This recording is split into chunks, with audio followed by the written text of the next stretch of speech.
I was trying to focus on football on Sunday, and then I saw the video from Jerome Powell on my phone, and my jaw dropped that the chairman of the Federal Reserve saying he's being charged because he won't set interest rates to satisfy the president. How extraordinary is a statement like this?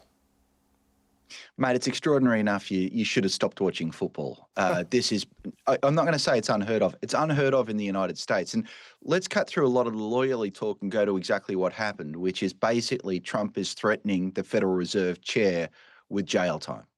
And he's doing that because the Federal Reserve chair has been doing exactly what Congress has asked him to do, which is managing monetary policy, setting interest rates in a way that serves the interests of the American people rather than the narrow political interests of the president.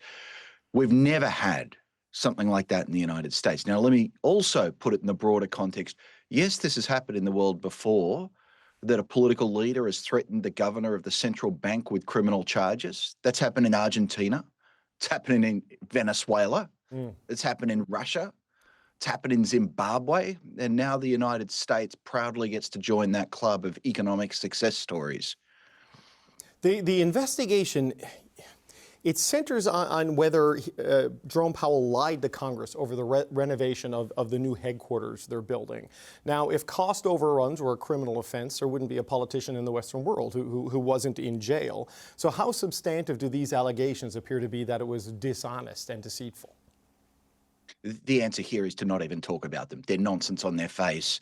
It's a pretext. Everyone understands it's a pretext. When was the last time you saw the Department of Justice go after someone for lying to the Senate?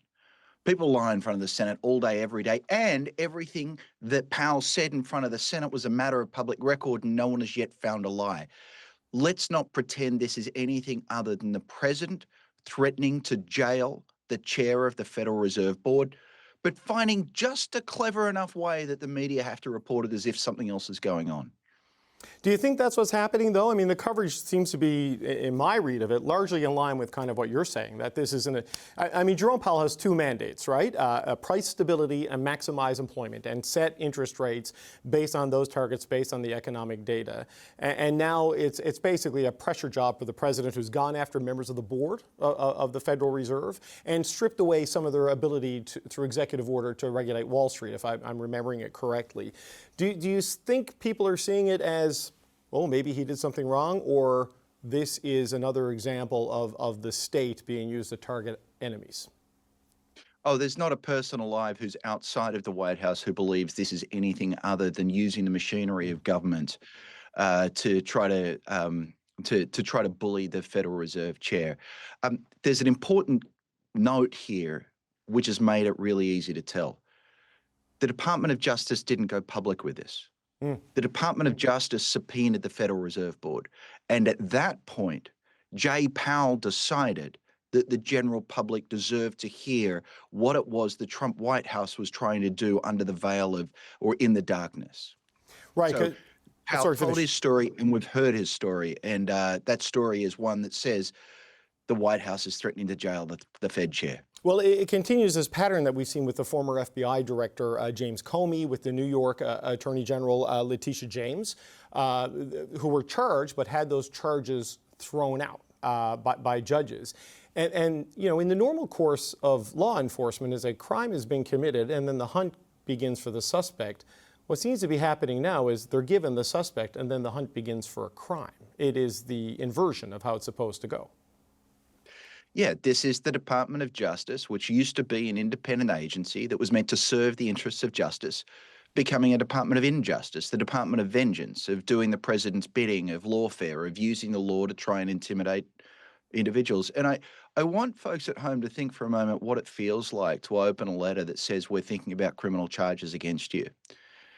Now, Powell may know that he's got the law on his side, but by jingo, I wouldn't want to be going up against the White House. And by jingo, if it was my freedom on the line, it would cause me to have a few breaths that were a little bit out of order. So this is just a brutal form of bullying and intimidation. Yeah, it can cost you a lot of time, a lot of stress, a lot of money, as you have to hire legal counsel to look after your own interests. But, while this sort of personal grudge, as it seems to be, kind of plays out, there are real world implications here, right? In terms of market stability, economic stability. The countries you've mentioned where this has happened, not exactly paragons of institutional stability and economic growth and steadiness. I mean, what are the potential consequences here? Because the markets kind of were up and down throughout the day. How do you see the medium, short-term consequence of this kind of news? Well, look, the question is whether Trump follows through. If he does, this is the stuff of tin pot dictators. And if he doesn't, this is the stuff of childish wannabe dictators. If he does, what we have is a strongman, populist, taking over the reins of the central bank in order to implement his own idiosyncratic ideas that are at odds with mainstream economics or any experts around him. If you want to know what that looks like, we've had that exact play out recently in Turkey, where a populist strongman with his own idiosyncratic ideas about economics undermined the independence of the Turkish central bank. Inflation in Turkey went from fairly normal single-digit rates up to as high as 80%, and it's still in the mid-30s right now. The stakes here for the United States are incredibly high. People might say it couldn't happen here. They used to say that in Turkey as well. Well, there's been a lot of that being said about recent events in the United States, Professor Wolfers. I wonder, Tom Tillis, one of several Republican senators out there, he's condemned this investigation, says he'll oppose any replacement nominee. Lisa Murkowski, the senator from Alaska, has called this flat-out coercion by the Justice Department. Does that give a level of political protection to Jerome Powell here, do you think, or is he still acutely vulnerable, even with Republicans breaking ranks with the president on this one?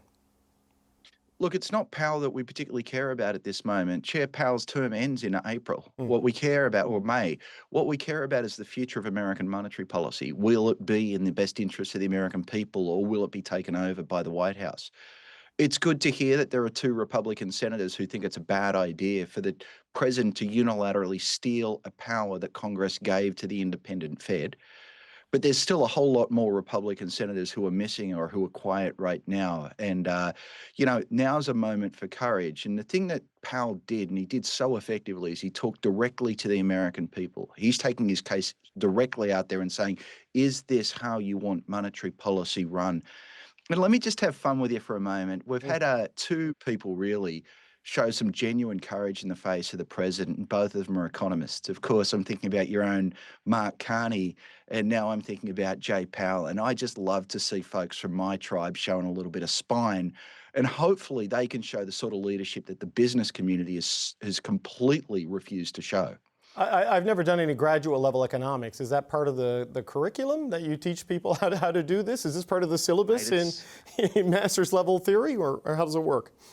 Spine and vertebra 101. Look, it's as simple as this. You become an economist because you believe in something. You want to make the world a better place, and you devote your life to that. And to see a charlatan and a clown come along and undermine the institutions that you think are the basis of prosperity, it chills you to the bone. And so, look, we don't teach it, but all sorts of people out there in our society have very strong beliefs and want to see prosperity continue.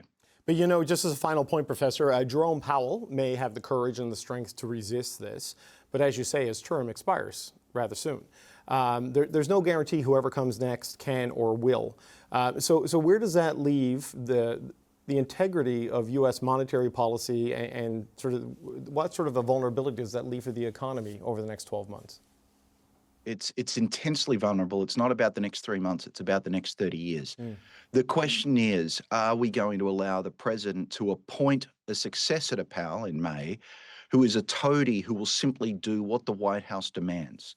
The president has actually said as a threshold, he will only appoint someone who will reduce interest rates the way that he demands.